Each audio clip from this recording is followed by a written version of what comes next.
Good morning, everybody. Kirk All Trades here, back again with another video. This is just an update. I was using this new Rupes polishing system here. This is the Bigfoot. I've been using a rotary for so many years, and this guy with doing paint correction turned me on to it. Talk about cut your time down. I did one step on this car. After I did all my sanding grits, I did hard blocked everything, 800 grit wet sand with my linear blocks, and I went all the way up to 3,000. So, you know, I was able to block everything. I guess, let's see, the grits I started with 800, 1,000, 1,200, 1,500, 2,000, and then 3,000. And really, I skipped 3,000 on that side, and you couldn't tell. And anywhere they had a couple little lone 800 scratches that weren't completely sanded out, because you can't always tell how far to push it. This wool pad, surprisingly, actually made quick work of it. So it's safe to say you could probably maybe skip a couple steps on some of the wet sanded grits. Like you could probably do 15 or 1,500, and it would probably make the surface just as clear. Because I know with the old rotary setup, basically 1,500, you would still see the 1,500 in the surface, like it would be shiny, but you would still see it in the surface of the clear. As the 2,000, you wouldn't. So I think this thing really, it buffs that out too. Like it makes the whole surface smooth completely. And that's on a low speed, and even on the low speed is actually a little too much on this buffer. So they actually have this little red clip, which is pretty cool.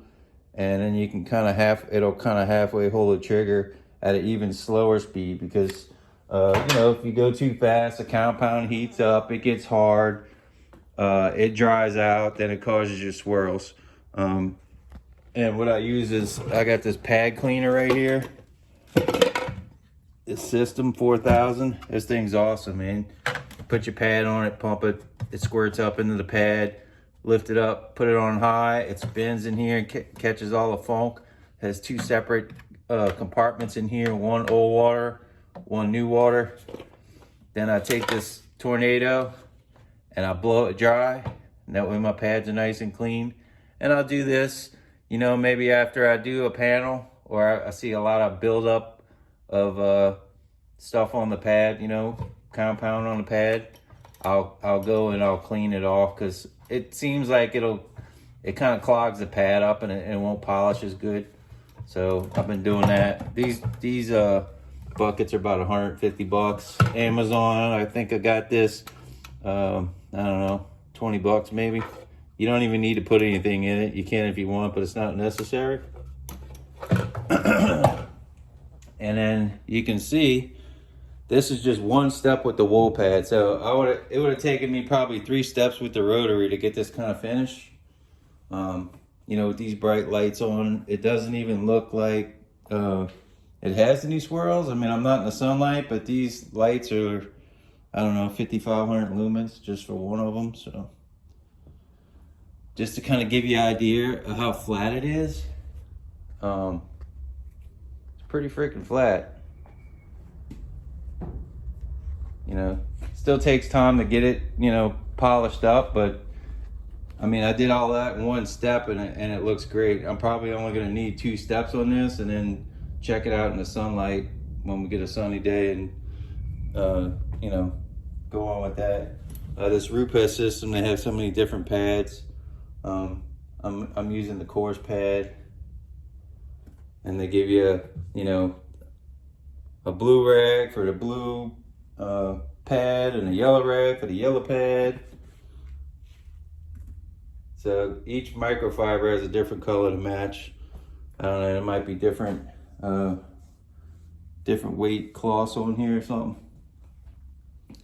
But yeah, so, you know, just to kind of give you guys an idea on, if you're trying to get that kind of a finish on a car, you know, let it dry for 2 weeks at least. I let this one sit for like a month. Hard block with the 800, that's going to get the waves out of the clear coat and get it completely flat. And then basically all your other grits are going to be to remove the 800 grit scratches, you know. And it just helps get the paint and the paint totally flat, so that way there is no like orange peel.